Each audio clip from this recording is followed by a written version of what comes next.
आते ही तुरंत उनके शिव तेज को अपने अंग में ग्रहण कर लें, अन्यथा सब कुछ भस्मीभूत हो जाएगा। जो आज्ञा ब्रह्मदेव।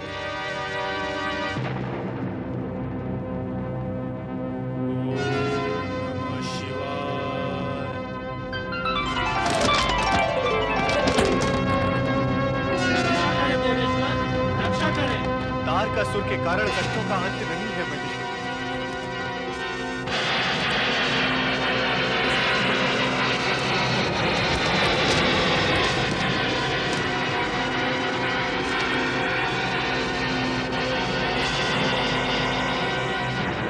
धैर्यहीन, धर्महीन और बुद्धिहीन देवगण, तुमने असमय यहाँ आकर शिव और शिवा के महामिलन में बाधा डाली है। दो प्राणों के महामिलन को अपूर्ण किया है। पूर्णता में बाधक देवताओं, मैं तुम्हें श्राप देती हूँ कि तुम भी सदा अपूर्ण रहोगे। तुम सदा सदा के लिए निसंतान रहोगे। तुम्हारी पत्नियां कभी भी माता होने का सौभाग्य प्राप्त नहीं कर सकेंगी। क्षमा करें माँ, हम पर दया करें माता पार्वती, हम पर दया करें। दया करें माँ, दया करें, हमें क्षमा करें माँ, क्षमा करें, दया करें माँ, दया करें।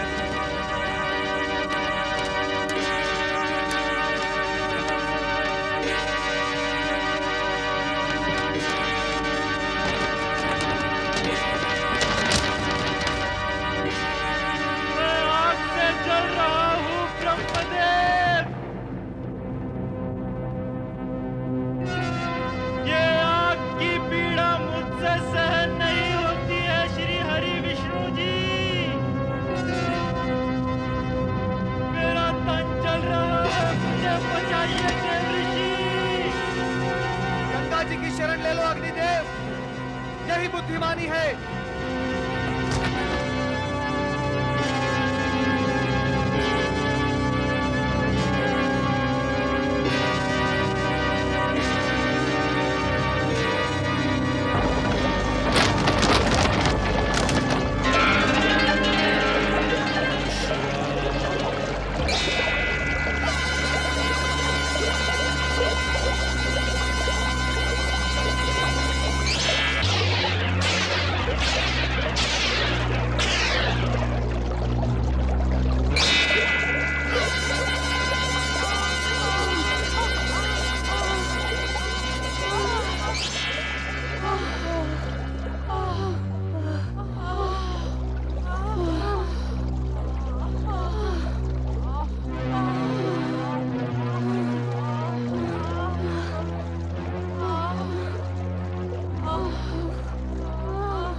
जल प्रवाह में बहता हुआ शिव का तेज पुंज तुम सबने धारण कर लिया है।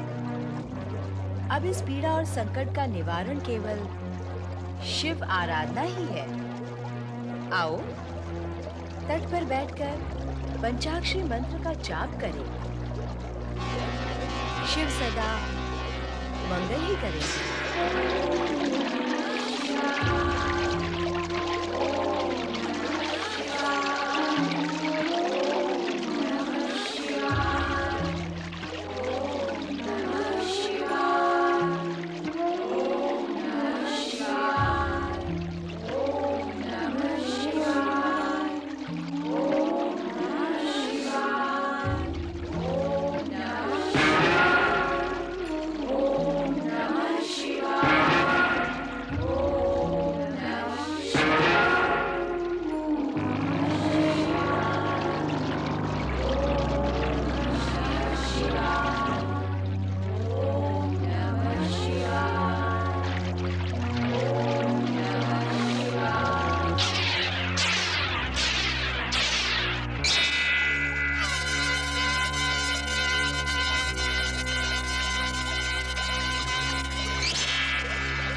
क्या हुआ गुरुदेव? आप खड़े क्यों हो गए गुरुदेव? शिशु का रोदन सुन रहे हो? किसी नवजात शिशु का रुदन है गुरुदेव। ये शिव पुत्र है। शिवपुत्र? असुरों का नाश करने वाला शिव पुत्र। उसके दर्शन का पुण्य लाभ करना होगा। मुझे इसी घड़ी की प्रतीक्षा थी शिव पुत्र, इसी घड़ी की प्रतीक्षा।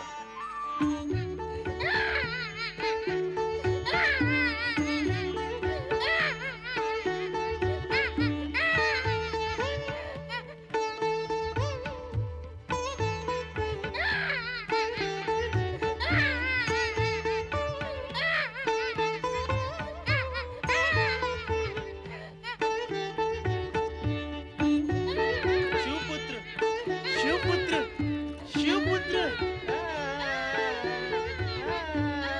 नमो नमः शिव पुत्र, नमो नमः।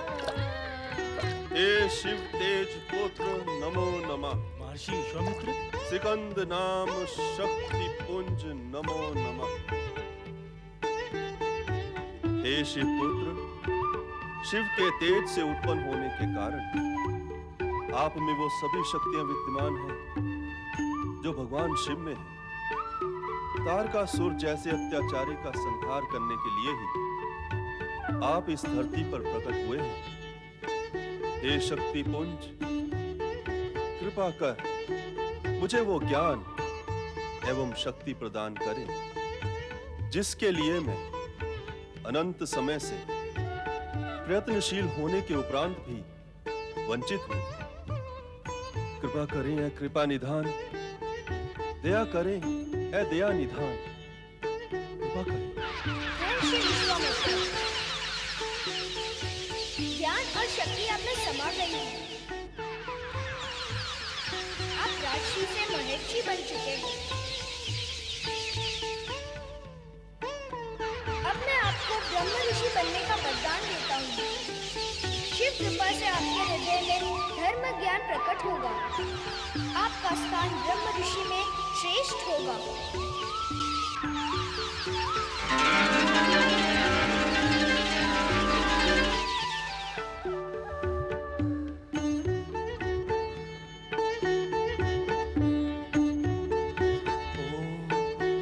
नमो शिवाय। हे विश्वामित्र, तुम्हें पूर्ण ब्रह्म ज्ञान हो गया है। अब तुम ब्रह्म ज्ञानी हो गए हो।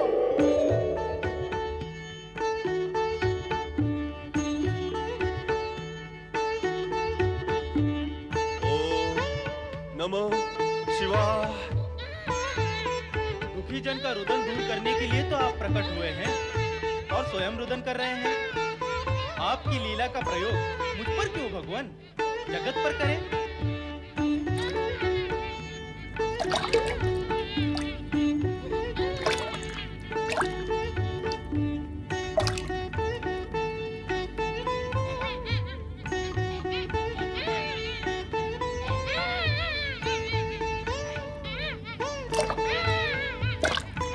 नारायण नारायण नारायण, नारायण नारायण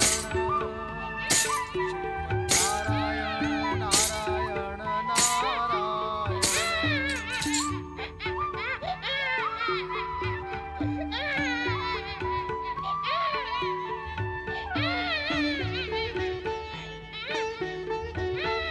आया प्रभु आया।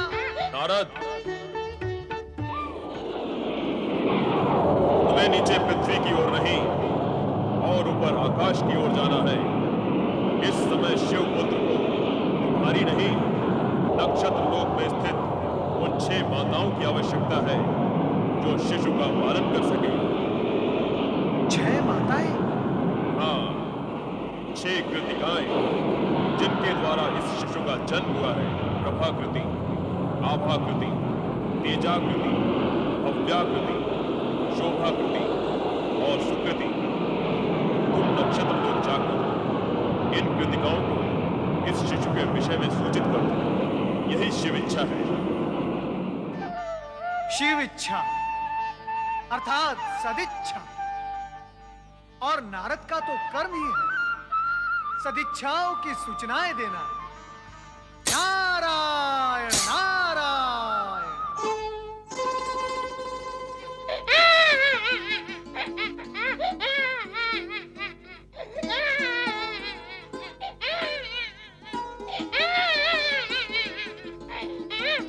कैसे कौन शिशु रो रहा है? जो भी कोई है, इसने हमारे मन के मातृत्व को जागृत कर दिया है। हाँ, मुझे भी ऐसा ही लग रहा है। लग तो ऐसा ही रहा है जैसे कि अपना ही शिशु रो रहा है। जब हम सभी को ऐसा लग रहा है तो हमें तुरंत शिशु की खोज करनी चाहिए। भव्याकृति कुछ दिखाई दिया? नहीं, तेजाकृति, प्रभाकृति, शोभाकृति और आभाकृति किसी को भी कुछ दिखाई नहीं दे रहा। नारायण नारायण। देवऋषि, आप और यहाँ आप तो तीनों लोकों में भ्रमण करते हैं। आज नक्षत्र लोक में आना कैसे हुआ? नारद जिस लोक में भी जाता है, लोक कल्याण के लिए ही जाता है। और आज नक्षत्र लोक में भी इसलिए आया है कि आपने मातृत्व जागृत होने के कारण आप सभी की गोद भर देने का सुफल देना चाहता है। नारायण नारायण। ये आप क्या कह रहे हैं देवर्षि? मैं नहीं, उस शिशु का रुदन कह रहा है जो आपके मातृत्व के अभाव में व्याकुल है। अर्थात जिस शिशु का रुदन सुनकर हमारा मातृत्व जागृत हुआ है। आप सभी उसकी माताएं हैं। मातृ प्रेम अकारण तो उत्पन्न नहीं होता। आप सभी ने पिछले जन्म में दिव्य पुत्र की माताएं बनने का वरदान प्राप्त किया था। वो वरदान अब फलित हुआ है और यही शिशु आपकी मातृ भावनाओं की पूर्ति करेगा। इसीलिए सखन वन के जल में रुदन द्वारा वो आप सभी को पुकार रहा है। परम पिता ब्रह्मा जी के वरदान अनुसार महाबली तारकासुर का वध इसी शिशु द्वारा होगा। दुष्ट तारकासुर की कुदृष्टि इस पर ना पड़े, इसीलिए कुमार अवस्था प्राप्त होने तक इसका लालन पालन यहाँ नक्षत्र लोक में आप सभी के द्वारा होगा। अर्थात हम सब उसकी माता हैं और वो हमारा पुत्र है। सत्य कहा आपने। ये पुत्र ऐसे सुख प्रदान करेगा अपनी माताओं को कि जन्म जन्मांतर तक उस सुख का स्मरण करके तुम सुखी होती ही रहो। देवर्षि, इतने समय से आप चर्चा ही कर रहे हैं। आपकी ये लंबी चौड़ी चर्चा माताओं और पुत्र के बीच अवरोध बनी हुई है। तो अब विलंब क्यों? आओ चले, शीघ्र चले।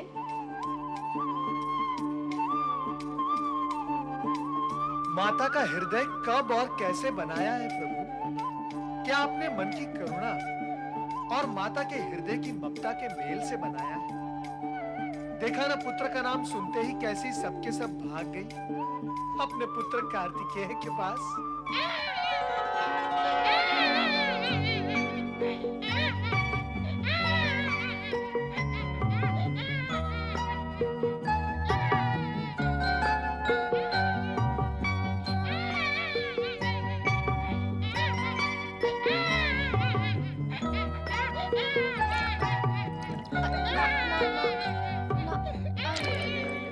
बस बस बस बस मेरे लाल, बस मैं आ गई।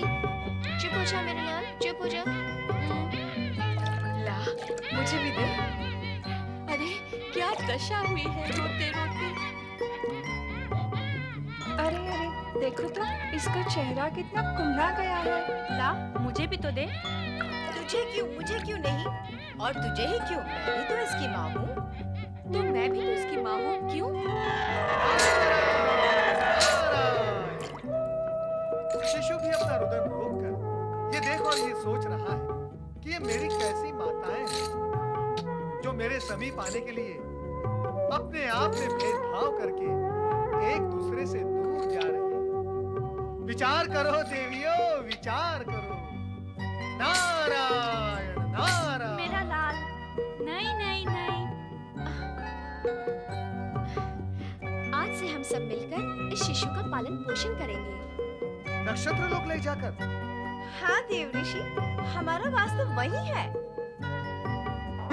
नारायण नारायण।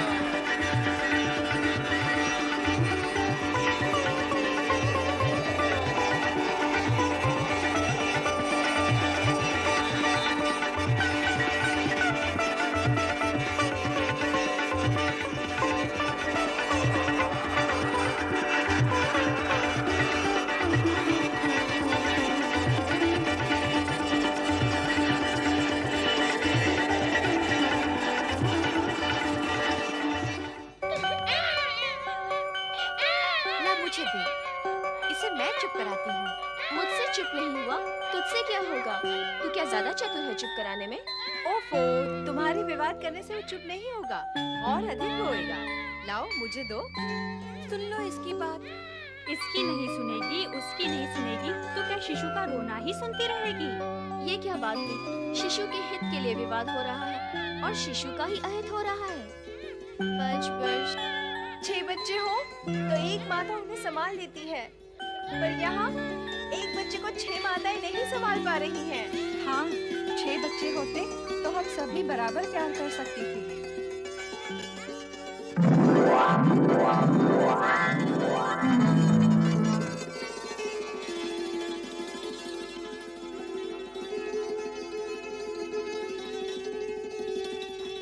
छह बच्चे नहीं तो क्या, 6 मुझ तो है।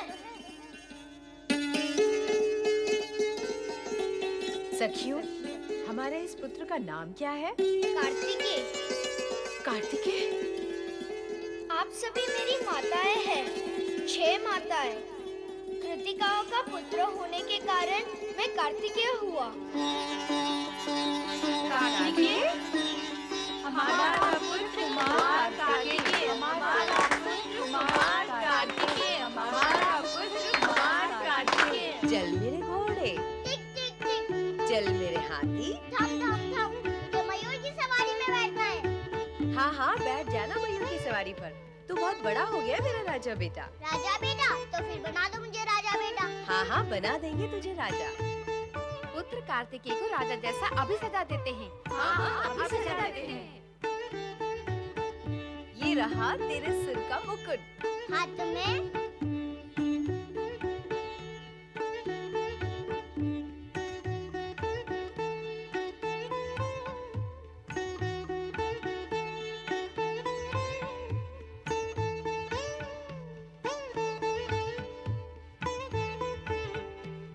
कमर में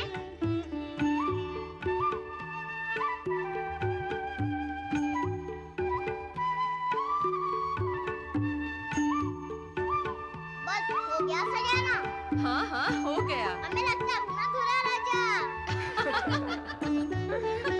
हाँ हाँ, लगते हो दूल्हे राजा, पर दुल्हन रानी कहाँ है? रानी अथवा रानियाँ। क्या? क्या?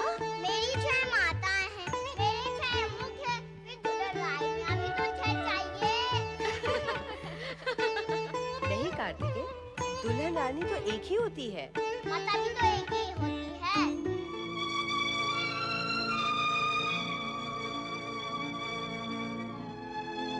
अरे अरे, उदास क्यों होती हो?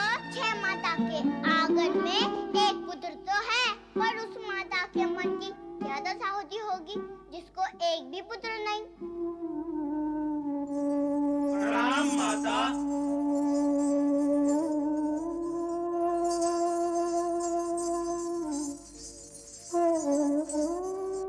ओम नमः शिवाय, ओम नमः शिवाय, ओम नमः शिवाय, ओम नमः शिवाय, ओम नमः शिवाय, ओम नमः शिवाय। कहो नंदी, तुम्हारे चेहरे लटके हुए क्यों हैं?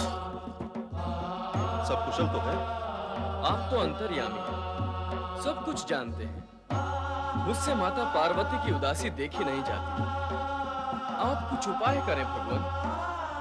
ओम नमः शिवाय। हर हर महादेव। भोलेनाथ, ये आपकी कैसी लीला है? एक और तो आप कह इस समय हमारी लीला की चर्चा ना करो नारद, अन्य कोई चर्चा करो। और हाँ नंदी, तुम पार्वती के पास जाओ, हम भी वहां आते हैं ये जानने कि वे उदास क्यों हैं।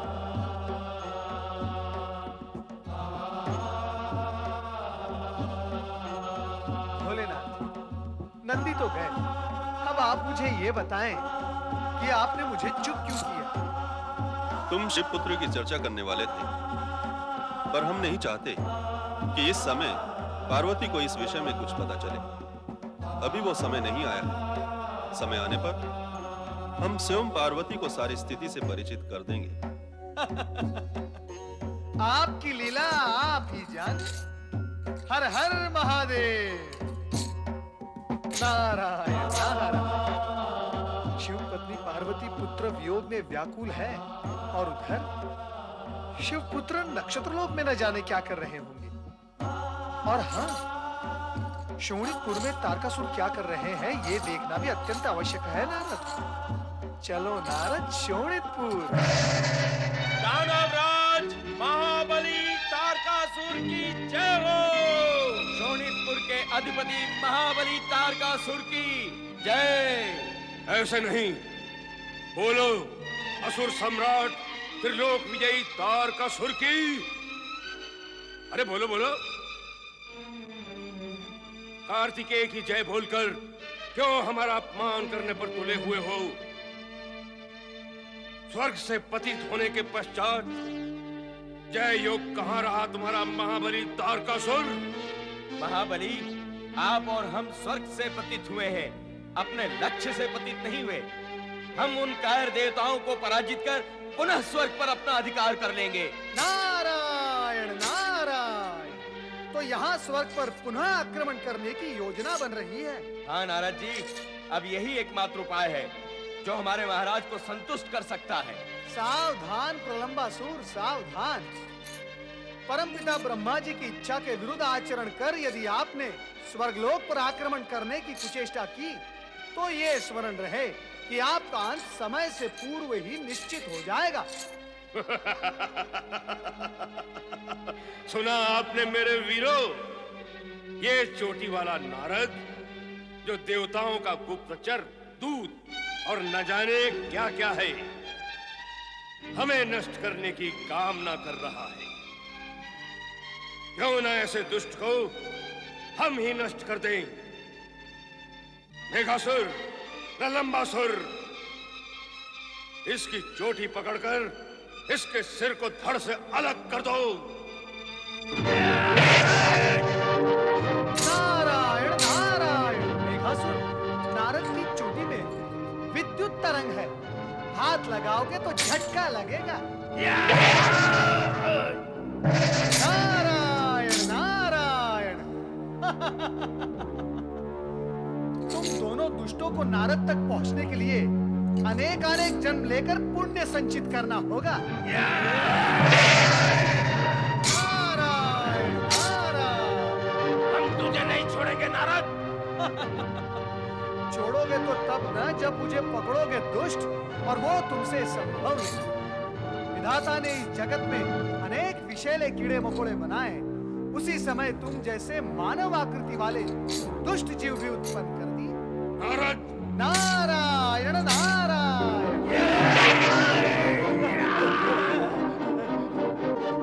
नारायण नारायण। आज तलवार वहां है। आपका भाग्य तो कुंठित है ही दैत्यराज, और यदि आप इसी प्रकार चिल्लाते रहे तो कंठ भी कुंठित हो जाएगा। नारायण नारायण। आपका अंत समय समीप आ गया है दैत्यराज। आपका काल शिवपुत्र जन्म ले चुका है। ये वही शिवपुत्र है जिसके हाथों मरने का वरदान आपने स्वयं ब्रह्मा जी से मांगा था।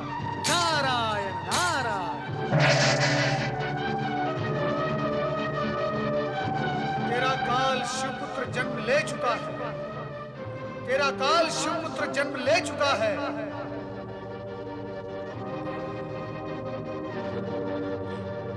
नारद क्या बोल कर गया है? ये शिवपुत्र जन्म ले चुका है? असत्य बोलता है नारद।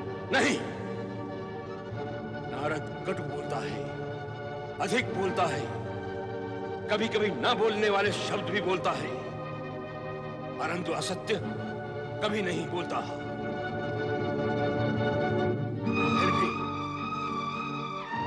प्रमाण की आवश्यकता है।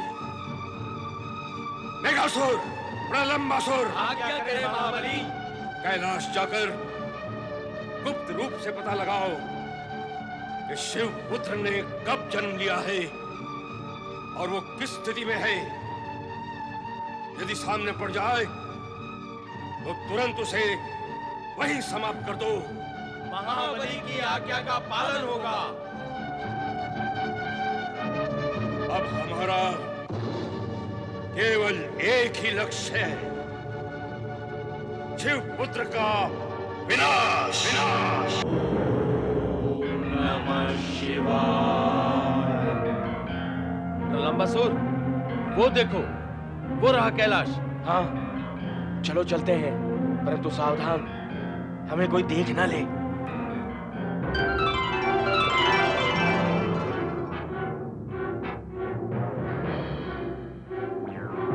कहाँ है शिवपुत्र? अपनी माँ पार्वती के पास होगा, पर वो भी तो दिखाई नहीं देती। कहाँ होगी? चलो उसे ढूंढते हैं, वेश बदलकर।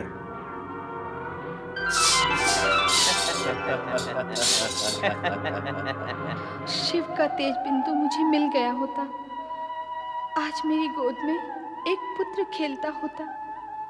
बिना पुत्र माँ का क्या जीवन है।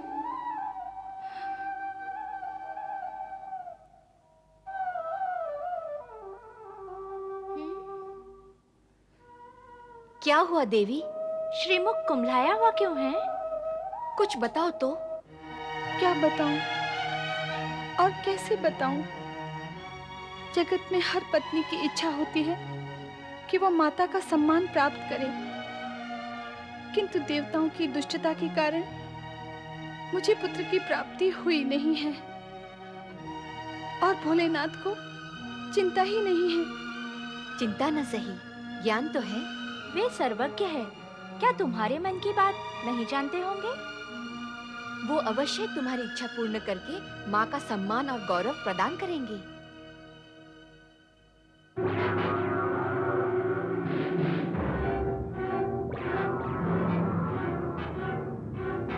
शिव पुत्र तो नहीं, शिव ध्यान में लीन अवश्य दिखाई दे रहे हैं। लगता है स्वामी के भय से शिव पुत्र को कहीं छिपा दिया है। कैलाश के अतिरिक्त अन्य कहां छिपाएंगे? हम शिवगण के साथ मिलकर उसे ढूंढ लेंगे। आओ।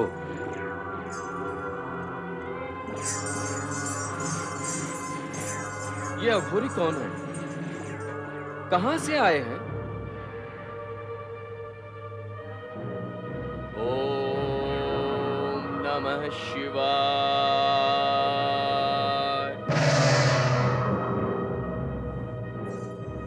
ये तो तारकासुर के राक्षस हैं। गुप्तचर बनकर भेद जानने आए हैं। मारो इनको, मारो।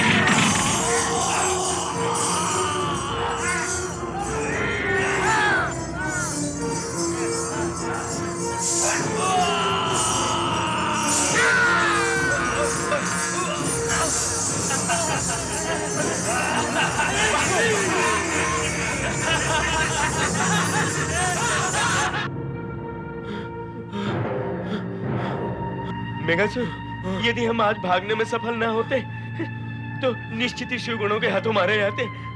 तुम सत्य कह रहे हो प्रलंबासुर। नारायण नारायण नारायण। वो देखो नारद।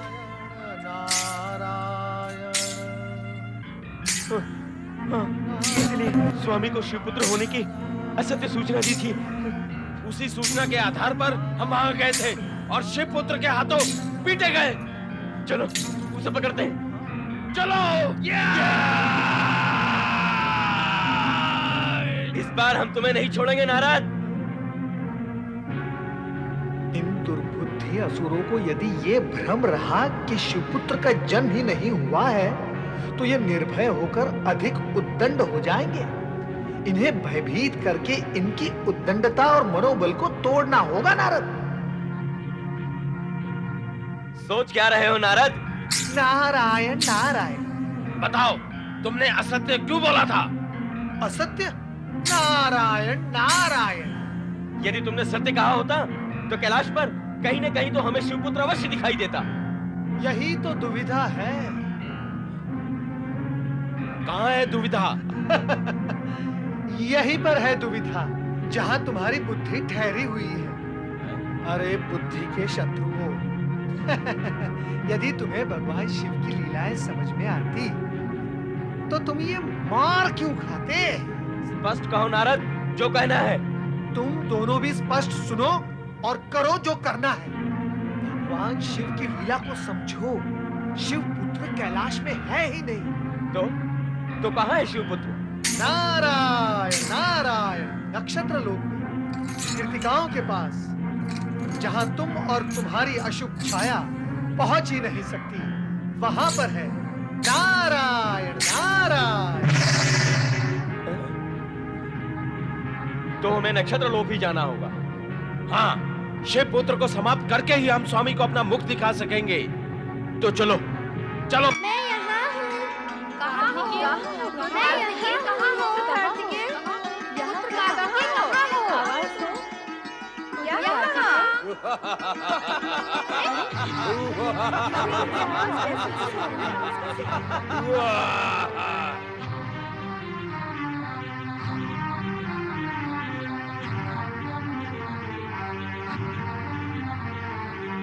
लगता है यही शिवपुत्र है।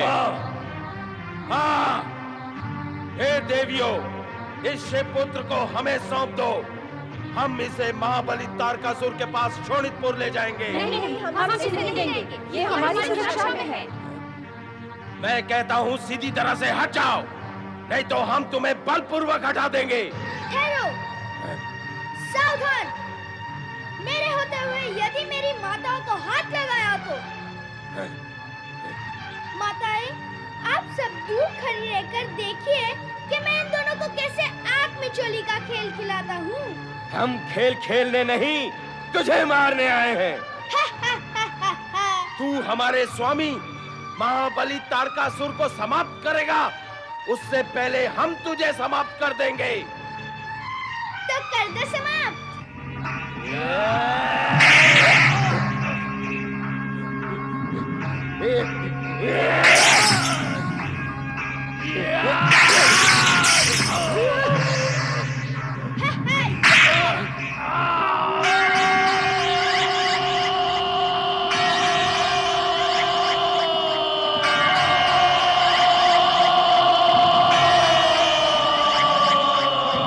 आ जाओ, आ जाओ।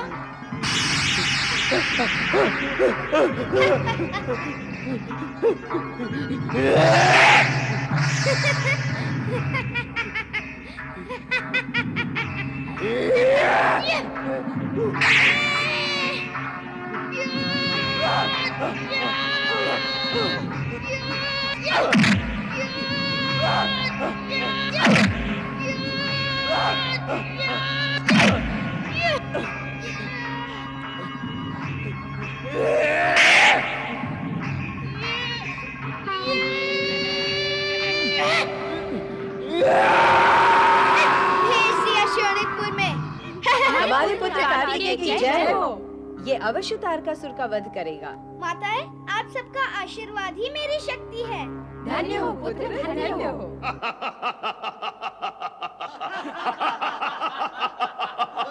रक्षा करे महाबली, रक्षा करे महाबली, रक्षा करे।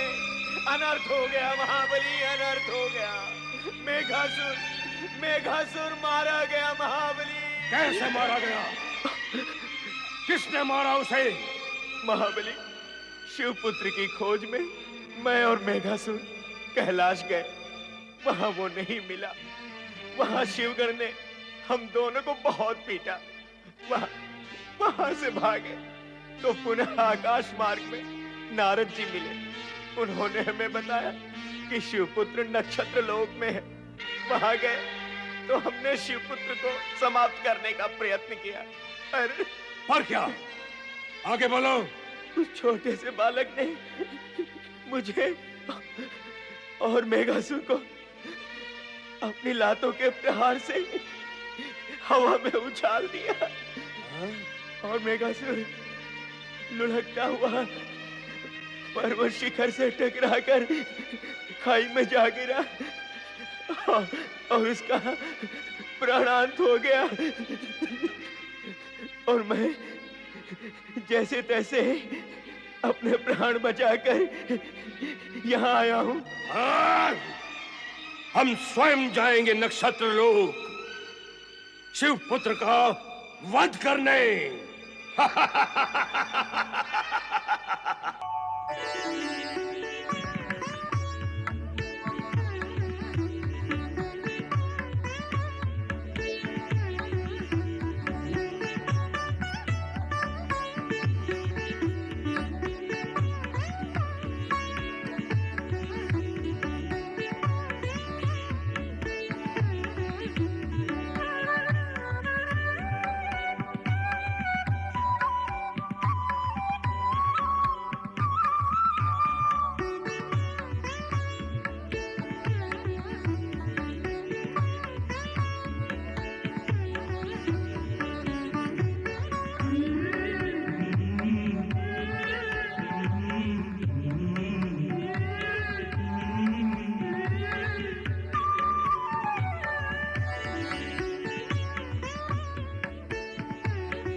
देवर्षि,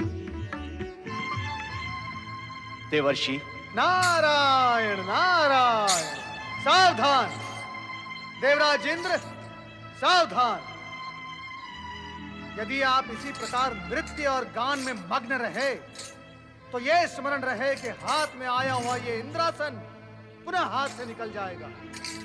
देवर्षि। देवराज, संकट सर पर पांव रखकर खड़ा हो और हम भोग विलास में डूबे रहे तो हमसे अधिक अविवेकी और अदूरदर्शी और कौन हो सकता है? देवराज, क्या आपने यह सोच लिया है कि हाथ से स्वर्ग जाने के बाद तारकासुर मौन बैठा रहेगा, हम पर पुनः आक्रमण नहीं करेगा? देवर्षि, अब तारकासुर में इतना साहस शेष नहीं है कि वो स्वर्ग पर आक्रमण कर सके। तो आप इस भ्रम में निश्चिंत होकर आमोद प्रमोद में खोए हुए हैं देवराज। परंतु भ्रम में पड़कर आप इस सत्य को भूल रहे हैं कि तारकासुर का वध शिवपुत्र के हाथों जब तक नहीं होगा तब तक वो आपको चैन से रहने नहीं देगा, क्योंकि वो जीवित है। आश्चर्य होता है मुझे आप सभी के इस अद्भुत आचरण पर। विलास में डूबे रहने और भयभीत होने के अतिरिक्त अन्य कुछ भी नहीं कर सकते आप। क्या करें देवर्षि? स्मरण करें शिवपुत्र को। क्या शिवपुत्र को तारकासुर का वध करने के लिए प्रेरित नहीं कर सकते आप? हाँ हाँ, शिवपुत्र। कैसे हैं वो? नाम क्या है उनका देवर्षि? कुमार कार्तिकेय। कुमार कार्तिकेय? अभी तो नीरे बालक ही होंगे। माता पार्वती की भांति सुंदर और पिता शिव की भांति ओजस्वी और तेजस्वी अवश्य होंगे। ऐसा ही है। वे शक्ति और शिव के अंश हैं, इसीलिए संपूर्ण हैं। इस समय वे नक्षत्र लोक में 6 कृतिकाओं की छत्र छाया में पल रहे हैं। नक्षत्र लोक में? क्यों? वहां क्यों? उन्हें तो कैलाश पर होना चाहिए। देवराज, यदि आपको मेरी वाणी पर विश्वास नहीं है तो आप स्वयं जाकर देख लें नक्षत्र लोक में। नारायण नारायण। स्वामी, आपको देवर्षि की बात पर अविश्वास नहीं करना चाहिए। शीघ्र ही विश्वास भी तो नहीं होता देवी। भला शिवपुत्र नक्षत्र लोक में क्यों? इस सत्य से साक्षात्कार करने के लिए मैं स्वयं जाऊंगा। देवराज इंद्र सत्य का साक्षात करने के निमित्त नक्षत्र लोक में पहुंचे। इससे पूर्व ही दैत्यराज तारकासुर आकाश मार्ग से वहां के लिए चल पड़ा। कैलाश में समाधिस्थ भगवान शिव तारकासुर के आशय को ताड़ गए और उन्होंने संकेत द्वारा पुत्र कार्तिकेय के मन में निश्चिंतता के भाव जागृत कर दिए। माताएं, अब आप मेरी चिंता ना करें, निश्चिंत होकर अपना कार्य करें। शिव पंचाक्षरी मंत्र ही मेरा रक्षा कवच है। अब मुझे नींद आ रही है, मैं सो जाता हूँ। ओम नमः शिवाय।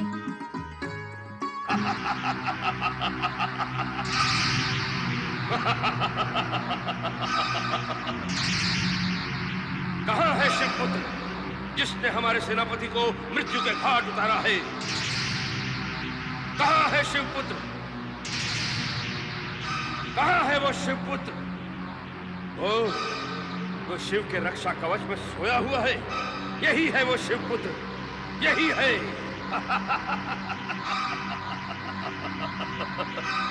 शिवपुत्र, जो मेरा काल बनेगा?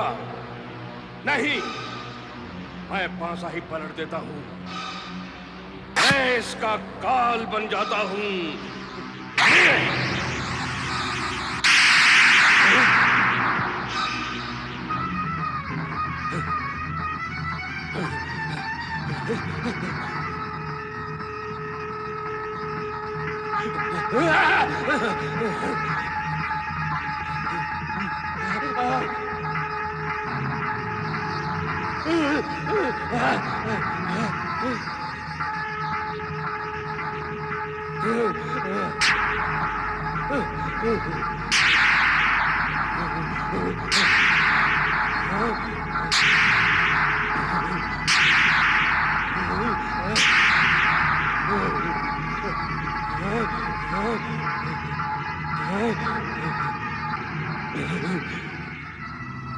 हर हर महादेव, हर महादेव।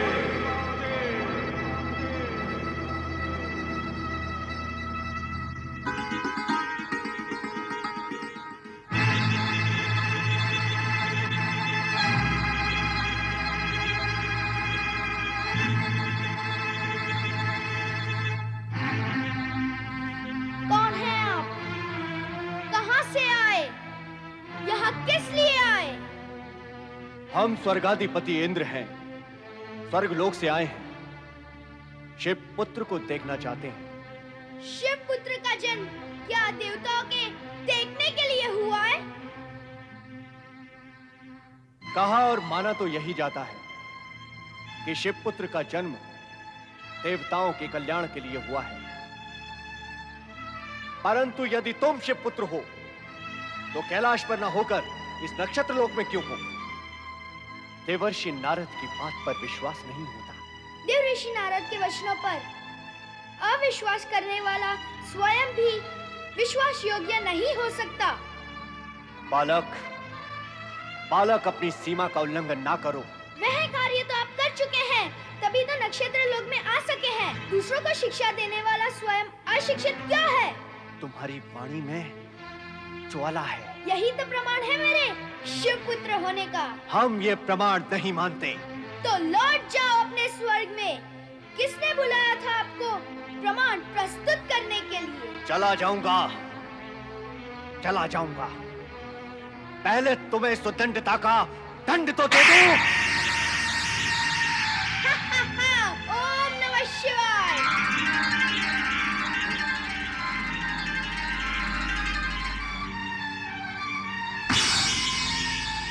ओम नमः शिवाय। सावधान इंद्र, तुम अपने शत्रु तारकासुर का वध करने वाले का ही वध कर रहे हो। यही तो शिव पुत्र कार्तिकेय है जो तुम्हारे शत्रु तारकासुर का वध करेगा और जिससे पूरी मानव जाति व देवगण का कल्याण होगा। शिव पुत्र होने के नाते ये तो आपके पूज्य है।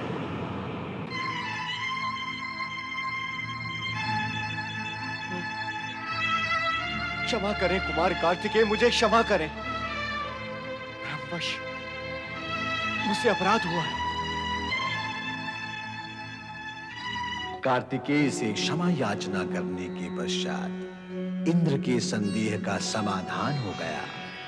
कार्तिकेय साक्षात शिव शक्ति के अंश हैं तथा शिव पार्वती की ही भांति सुंदर, तेजस्वी, ओजस्वी और स्वयं में संपूर्ण है।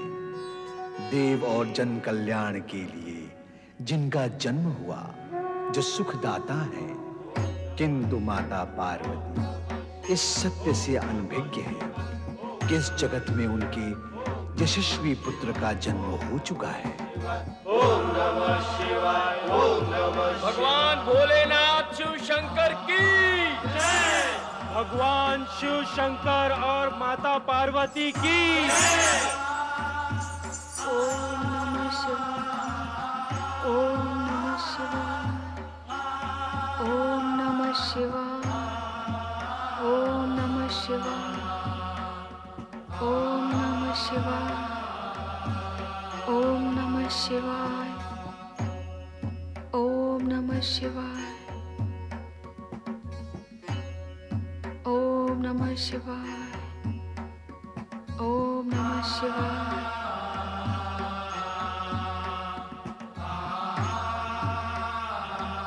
पति परमेश्वराय नमो नमः। हाथ में पुष्प, मन में प्रेम भाव, फिर मुख पर विषाद क्यों देवी?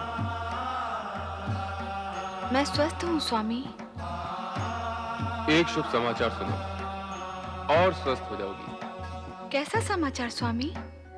जिस पुत्र की प्राप्ति के लिए तुम वर्षों से ललायत थी, अब वो 10 वर्ष का कुमार हो चुका है।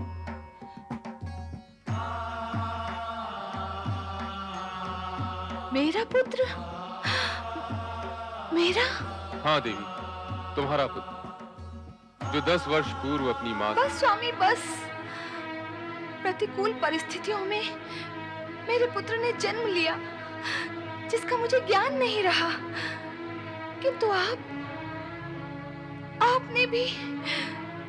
आपने मुझे बताया तक नहीं कि हमारा पुत्र 10 वर्ष का। मेरे साथ ये अन्याय, एक माँ के साथ। शांत हो जाओ देवी, शांत हो जाओ। तुम्हारे मन की पीड़ा को मैं समझ रहा हूं। तुम भी उस समय की परिस्थिति को समझने का प्रयत्न करो, जिसके कारण यह अप्रिय घटना घटी। आप सर्वशक्ति संपन्न हैं। आपके समीप ऐसी अप्रिय घटना क्यों घट गई स्वामी? सर्वशक्तिमान भी प्रकृति के सूक्ष्म नियमों से बंधा रहता है। वैसे भी शिवपुत्र को 10 वर्षों तक 6 कृतिकाओं के मातृत्व और वात्सल्य को पूरित करना था, ताकि जगत उसे कार्तिकेय के नाम से जान सके। आश्चर्य तो ये है स्वामी कि मुझे इस सत्य का ज्ञान और भान तक नहीं हुआ। कैसे होता? तुम तो उस दिन क्रोध और उत्तेजना में देवताओं को श्राप दे रही थी।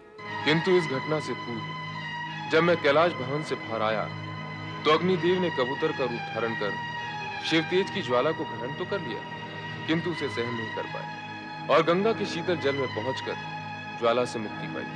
यही शिवतेज गंगा में प्रवाहित होता हुआ सप्त ऋषियों की पत्नियों के शरीर में प्रवेश कर जाता है, जिससे दग्ध साध्वियां अरुंधति के सुझाव पर पंचाक्षरी मंत्र का जाप करती हैं, जिसके प्रभाव से शिवतेज पुनः जल में बहने लगता है। तत्पश्चात शखन नदी के तट पर पुत्र कार्तिकेय का जन्म हुआ। आपकी कथा और पुत्र की व्यथा दोनों सुन ली मैंने, पर अब क्या बाधा है? मुझ में और मेरे पुत्र में अब और कितनी दूरी है और कितना विलंब है?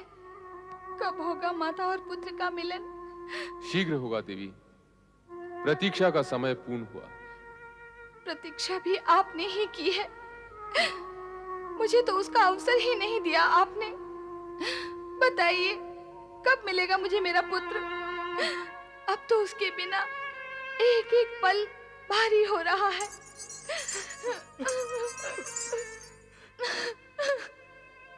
पुत्र नंदी, आज्ञा करें प्रभु।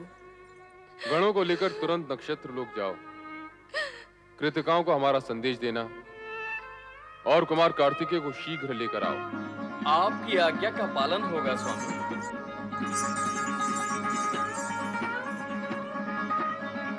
कैसा होगा मेरा पुत्र? मैंने तो अपने लाल को अब तक देखा ही नहीं। एक बार आ जाए मेरी बाहों में तो मैं उसे इतना स्नेह दूंगी जितना जगत में किसी माँ ने न दिया होगा। मेरा पुत्र, मेरा कार्तिकेय। हमारा कहाँ? और वहाँ हो जाता है ना? मैंने यहाँ का पता बता दिया तो कहाँ और वहाँ का कुछ भी नहीं रहेगा। फिर तो सारा खेल समाप्त हो जाएगा। तो ठीक है, हम एक साथ आती हैं सभी माताएं पता लगाने के लिए कि तुम कहाँ हो। सब एक साथ?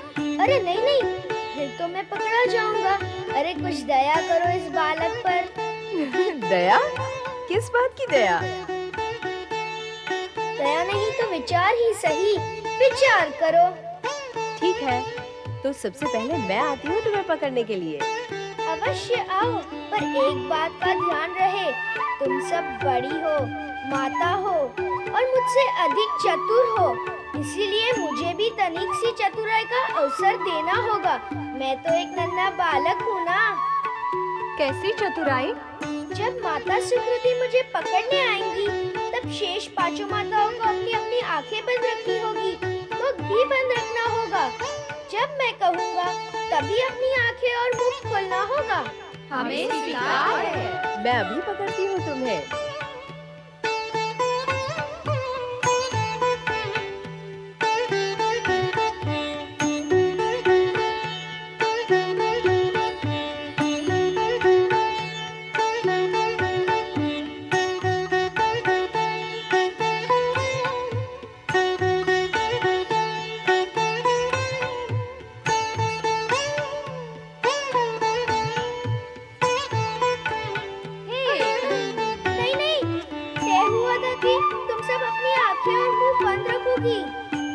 कार्तिकेय, इनकी आंखें और मुख तो बंद हैं। इन्होंने तो अपने हाथों से काम लिया है। मैं नहीं खेलता, तुमने छल किया है। क्या माँ भी कभी अपने पुत्र से छल करती है? तो क्या पुत्र अपनी माँ से छल करता है? पुत्र फिर भी कर सकता है, पर माता कभी भी पुत्र के साथ। नारायण नारायण। श्री हरि विष्णु ने माता का हृदय अमृत जल से बनाया है। तुम सबने कुमार कार्तिकेय के लिए जो ममत्व और प्रेम दिया है, वो संसार में सदा स्मरण किया जाएगा। उसकी प्रशंसा में न वाणी समर्थ है, न शब्द पर्याप्त। इसमें अनोखी अथवा नई बात क्या है देवर्षि? माता तो सदा से ही पुत्र प्रेम में अपना सर्वस्व त्याग करती आई है। हाँ, अब वो समय आ गया है जब माताएं अपने पुत्र प्रेम में सब कुछ त्याग करने के लिए तैयार हो जाएंगी। आपका अभिप्राय क्या है देवर्षि? मेरा अभिप्राय सुनने से पूर्व आप सभी को अपना मन कठोर करना होगा। हमारे मन में कठोरता क्यों उत्पन्न करना चाहते हैं आप? और कठोरता से पूर्व आशंका उत्पन्न करने की क्या आवश्यकता है? आप स्पष्ट कहते क्यों नहीं देवर्षि? दुविधा क्या है? मैं स्पष्ट कह तो दूं, किंतु आप सुन नहीं पाएंगे। सुख और दुख परिवर्तनशील होते हैं। दुख अधिक समय नहीं रहता और सुख भी समय पाकर जीवन से आहट किए बिना ही निकल जाता है। तो देवर्षि, आप ये कहना चाहते हैं कि अब सुख हमारे जीवन से चला जाएगा? कार्तिकेय का यहाँ से चले जाने का अर्थ यही होता है। कार्तिकेय चला जाएगा? हमें छोड़कर चला जाएगा कार्तिकेय? हम उसके बिना कैसे रहेंगे? पर चला क्यों जाएगा? वो जाएगा कहाँ? मैं ये जानता था कि ये सुनते ही आप सभी के मन में दुख का बवंडर उठ खड़ा होगा। जानते थे तो ऐसा कटु और कठोर सत्य कहने की आवश्यकता भी क्या है? ये सत्य केवल कटु और कठोर ही नहीं, अटल और लोक कल्याणकारी भी है। सुने तो किसका कल्याण है इसमें? सारे जगत का। शिव पुत्र कार्तिकेय का जन्म, तारकासुर के वध एवं शिव भक्ति के प्रचार के लिए हुआ है। ये दोनों कार्य वो नक्षत्र लोक में रहकर नहीं कर सकता, इसीलिए उसका शिवलोक जाना अनिवार्य है।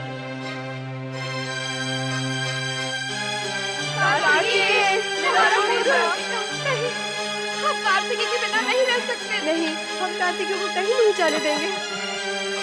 भावी को कौन टाल सकता है देवियों, कौन टाल सकता है? कैलाश से शिवदूत शिव पुत्र को लेने किसी भी समय आ सकते हैं। ओम नमः शिवाय। ओम नमः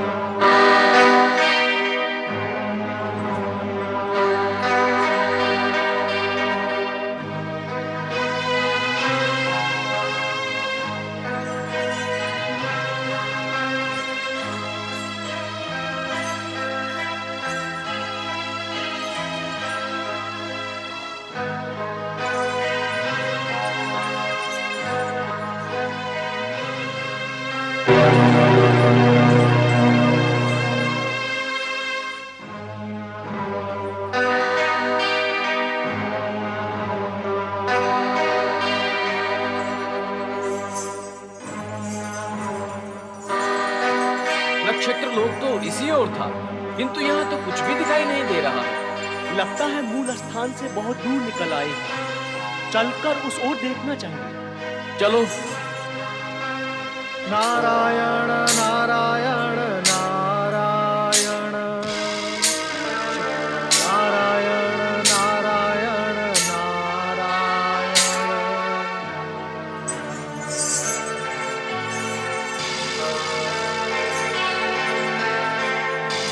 नारायण। हम कहाँ जा रहे हैं? नक्षत्र लोक। और कहाँ? नक्षत्र लोक में क्या अंधकार होता है? वहाँ तो नक्षत्रों का प्रकाश होता है। तो फिर नक्षत्र लोक कहाँ है? नंदी और शिवगण कुमार कार्तिकेय को लेने जा रहे हैं, परंतु मार्ग से भटक गए हैं। चलो उसो। अरे अरे अरे अरे, ये तो नक्षत्र लोक की ओर न जाकर विपरीत दिशा में जा रहे हैं। चलो नारद, इन्हें रोकना होगा।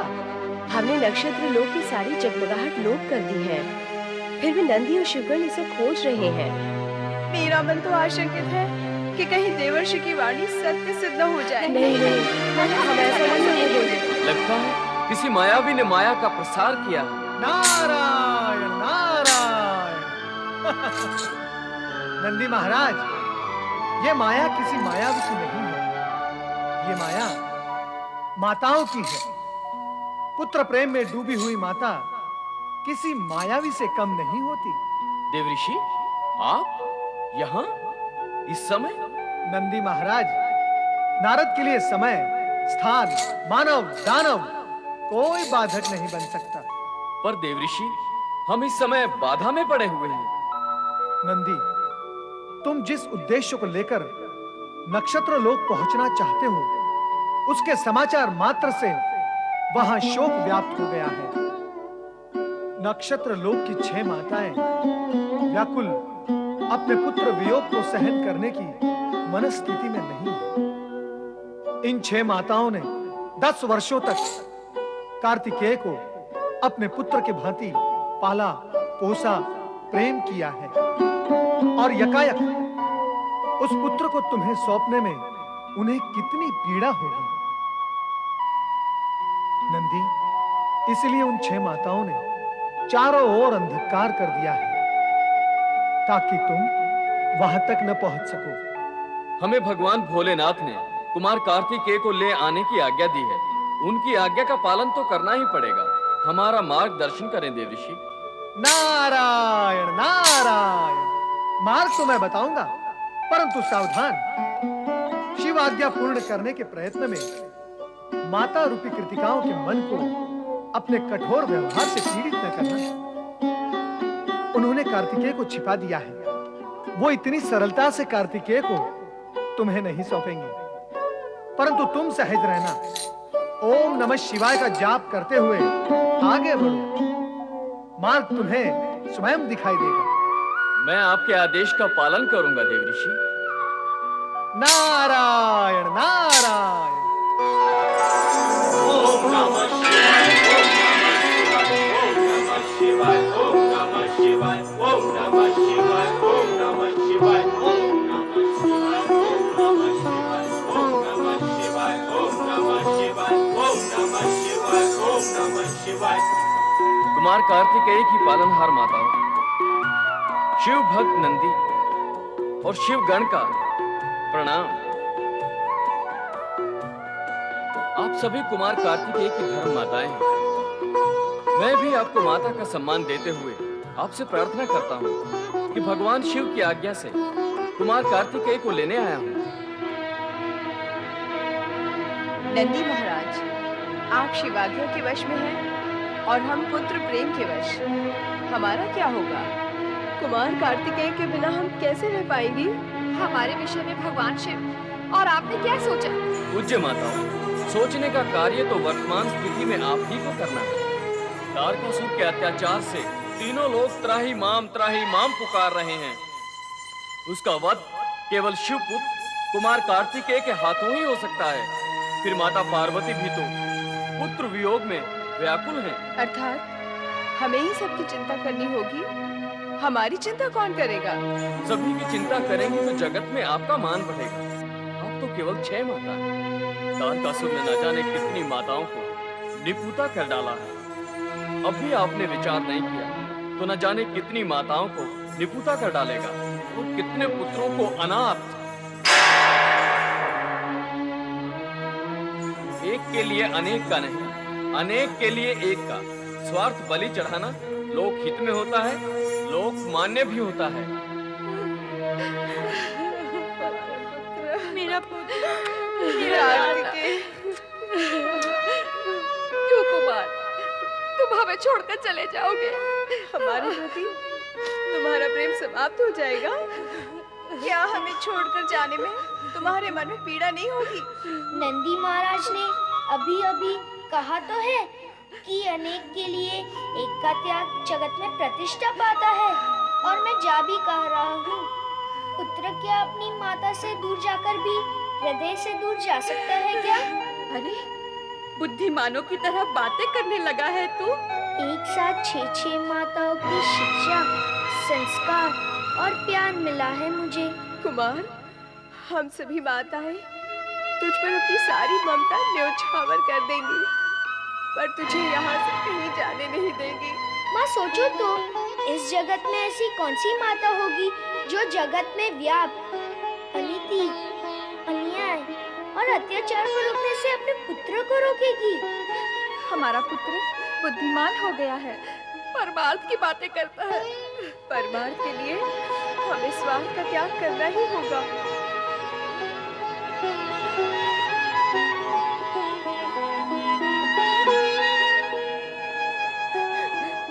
जाओ पुत्र, लोकहित और परमार्थ के लिए कार्य करो। विधाता तुम्हें असीम बल, सामर्थ्य और सौभाग्य दे। हमें भूल न जाना पुत्र। आपकी स्मृति मुझे शक्ति देगी माताओं। नंदी महाराज, ध्यानपूर्वक संभाल के ले जाना कुमार को। माता पार्वती और भगवान शिव से हम सभी का नमन कहना। आप निश्चिंत रहें।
मेरे पुत्र, मेरे लाडले, कहाँ था तू अब तक? आया क्यों नहीं अपनी माता के पास? तेरे बिना कितनी सूनी सूनी थी मैं। बोलता क्यों नहीं? आया क्यों नहीं तू?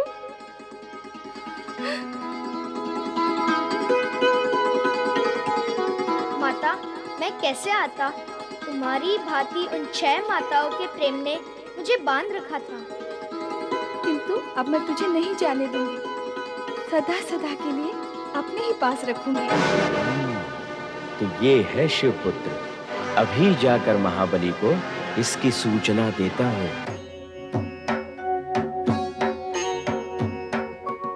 पर ब्रह्म पिता परमेश्वराय नमः।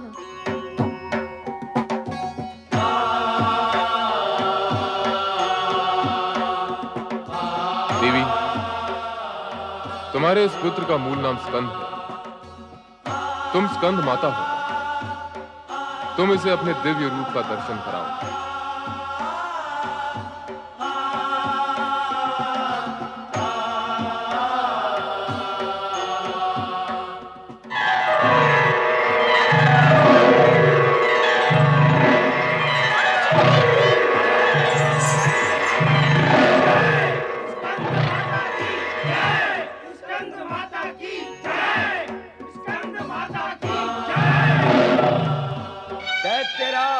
महाबली तारकासुर की जय हो। जय हो। असुर सम्राट महाबली तारकासुर की जय हो। जय हो। सेनापति प्रलंबासुर, तुम स्वयं तो लंबासुर हो ही, फिर तुम्हारा मुख लंबा क्यों हो गया? क्षमा करें महाबली, दुर्भाग्य हम सबके सिर पर मंडरा रहा है। लगता है अब तो धरती पर सभी के लंबा होने का समय आ गया है। सेनापति, तुम हमारे सेनापति होकर शत्रु की भाषा बोल रहे हो। शत्रु की भाषा मैं क्यों बोलने लगा महाबली? स्वयं शत्रु ही बोलेगा। आप यहाँ बैठकर जय जयकार सुनकर प्रसन्न हो रहे हैं और मैं स्वयं अपनी आंखों से देखकर आ रहा हूँ। वहाँ कैलाश पर शिवपुत्र प्रकट हो चुका है। नहीं, शिवपुत्र के हाथों तुम्हारा संहार होगा। शिवपुत्र तुम्हारा वध करेगा। शिवपुत्र तुम्हारा अस्तित्व मिटा देगा। शिवपुत्र तुम्हारा अस्तित्व मिटा देगा। नहीं नहीं नहीं, शिवपुत्र के हाथों हमारा संहार नहीं होगा। शिवपुत्र का संहार हमारे हाथों होगा। हमारे हाथों।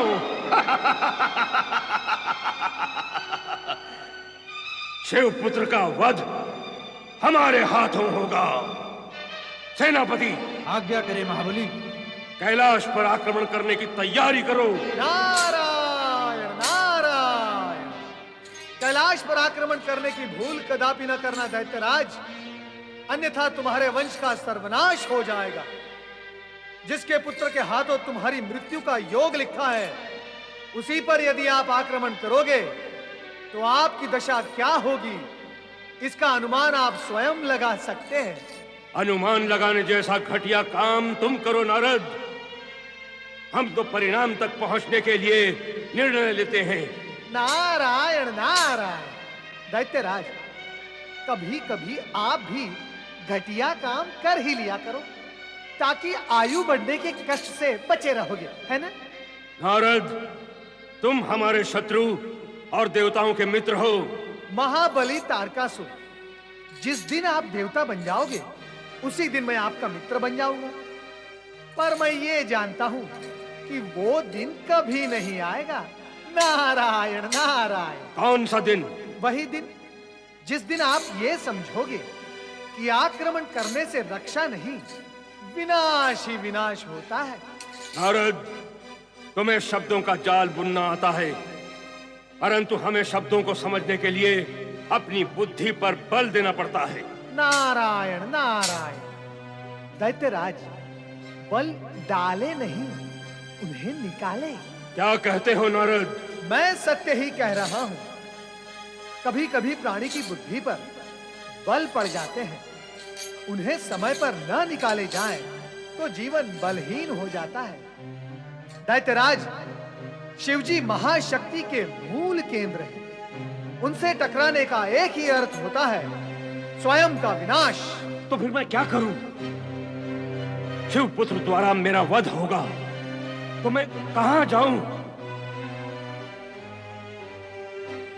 इससे तो अच्छा है कि मैं ब्रह्मा जी की चेतावनी न मानकर पुनः स्वर्ग पर आक्रमण कर दूं। नारायण नारायण। दैत्यराज, आपने अपने आप से शत्रुता करने की शपथ ली है क्या? मेरे बार बार मना करने पर भी आप मृत्यु को आह्वान करते ही रहते हैं। करो स्वर्ग पर आक्रमण और देख लो परिणाम। विनाश काले विपरीत बुद्धि।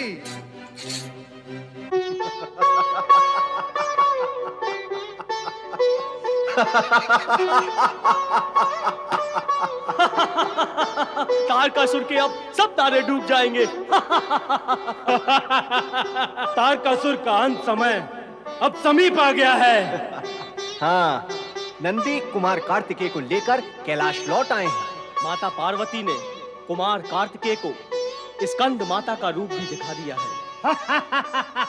अब तारकासुर का वध निश्चित है और हमारी चिंताओं का भी अंत वही समझो।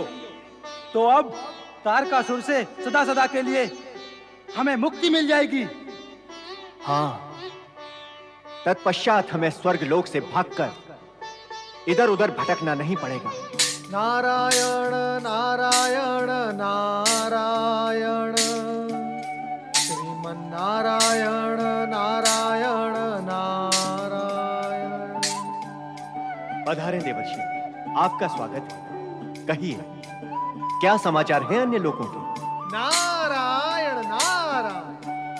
देवराज इंद्र, आप अन्य लोगों की चिंता करना छोड़ दें और केवल अपने ये इंद्रासन और स्वर्गलोक की चिंता करें तो उचित होगा। इंद्रासन, स्वर्गलोक?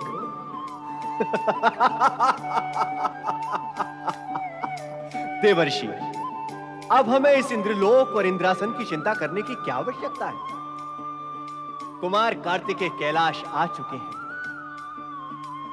तारकासुर की कुछ सांसें शेष बची हैं, शीघ्र ही वो भी समाप्त हो जाएंगी।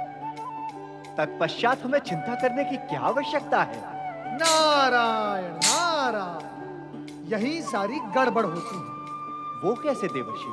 देवराज, हम नीति और नियम को स्वार्थ के नीचे रख देते हैं। जब ऐसा होता है हमें कष्ट होता है, और जब हम नीति और नियम को स्वार्थ के ऊपर रखते हैं तो कष्ट हमसे दूर भागने लगता है। आपका अभिप्राय क्या है? मेरा अभिप्राय वही है जो आपका नहीं है। देवराज, कुमार कार्तिकेय के कैलाश पर आने से आप सभी देवगण प्रसन्न हैं? क्यों क्यों प्रसन्न हैं आप? आप सब कुछ जानते हुए भी इतने अज्ञानी क्यों बन रहे हैं देवर्षि? क्या आपको ज्ञात नहीं है कि शिवपुत्र द्वारा ही तारकासुर का वध होगा? देवराज, कुमार कार्तिकेय को तारकासुर तक कौन ले जाएगा? कौन कहेगा कुमार कार्तिकेय से कि वे तारकासुर का वध करें? क्या शत्रुता है उनकी तारकासुर से? क्यों करेंगे वे तारकासुर का वध देवराज, क्यों?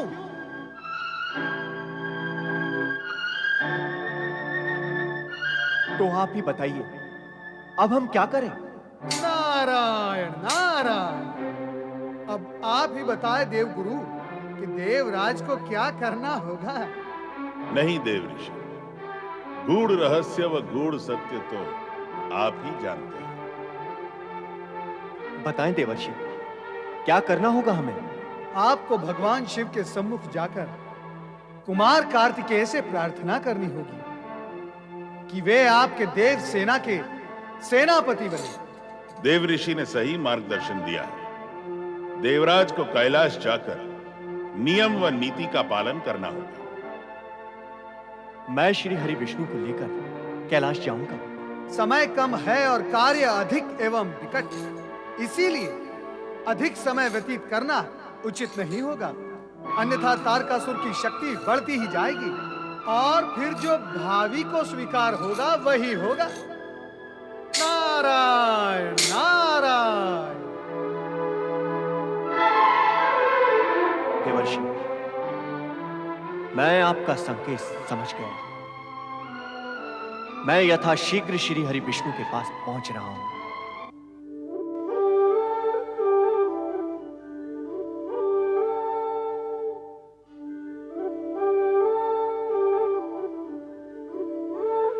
लगता है प्रभु योग निद्रा में है। जग पालन करता श्री हरि विष्णु की जय हो। विष्णु प्रिया महादेवी लक्ष्मी की जय हो।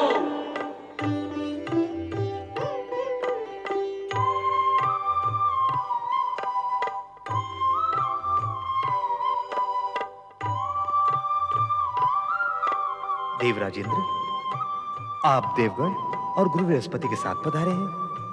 लगता है किसी विशेष प्रयोजन से आना हुआ है। आप सर्वज्ञ हैं प्रभु।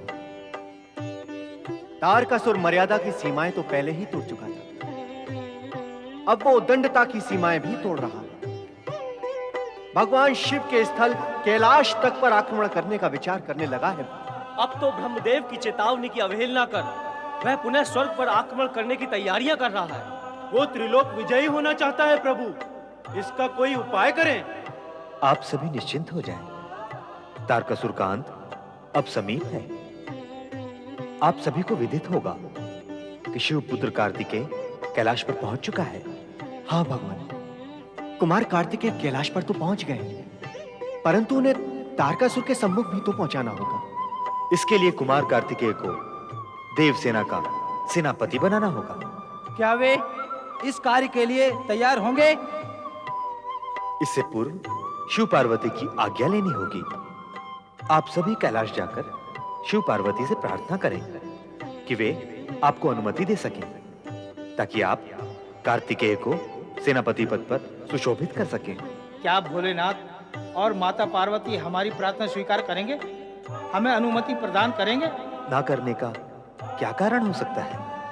कुमार कार्तिकेय अभी बालक है भगवान। माता पिता का पुत्र प्रेम मार्ग में बाधक भी तो हो सकता है। अवश्य हो सकता है, परंतु बाधा के अतिरिक्त महेश्वर उस सत्य से भी परिचित हैं जो भविष्य में घटित होने वाला है। प्रभु, आपसे विनम्र प्रार्थना है कि देवगण के हित का विचार कर आप भी हमारे साथ कैलाश चलें। आपकी अति कृपा होगी। हम सब आपके नेतृत्व में ही कैलाश जाएंगे, तो सफलता की अधिक संभावना रहेगी। हम सभी देवगण की यही इच्छा है श्री हरि। आप सभी की यही इच्छा है तो मैं सहज कैलाश चलने के लिए तैयार हूं।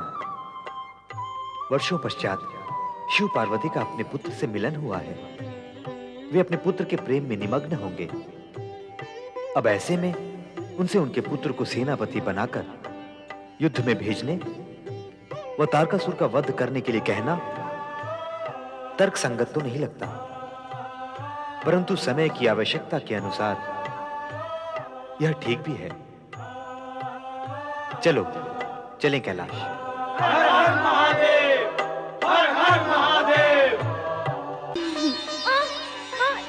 माँ छोड़ो ना, छोड़ो ना माँ।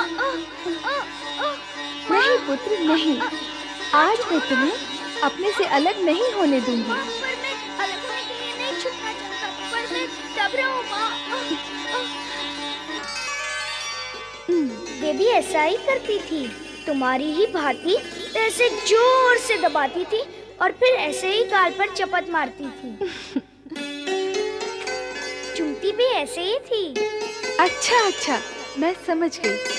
तुम अपनी कृतिकाओं माताओं की चर्चा कर रहे हो।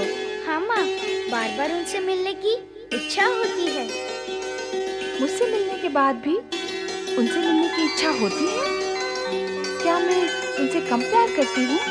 नहीं माँ, ये कहना तो बहुत कठिन है कि मुझसे कौन अधिक प्यार करता है, पर मेरी इच्छा यही है कि तुम उन्हें यहाँ बुलाओ, उनसे मिलो। मेरा भी उनसे मिलना हो जाएगा। उन्हें बुलाओगी ना माँ? हाँ हाँ अवश्य। कितना बड़ा उपकार है उनका तुम पर और मुझ पर। वर्षों तक उन 6 माताओं ने अपने लाड प्यार से तुम्हारा लालन पालन किया, तुम्हें माता का स्नेह दिया।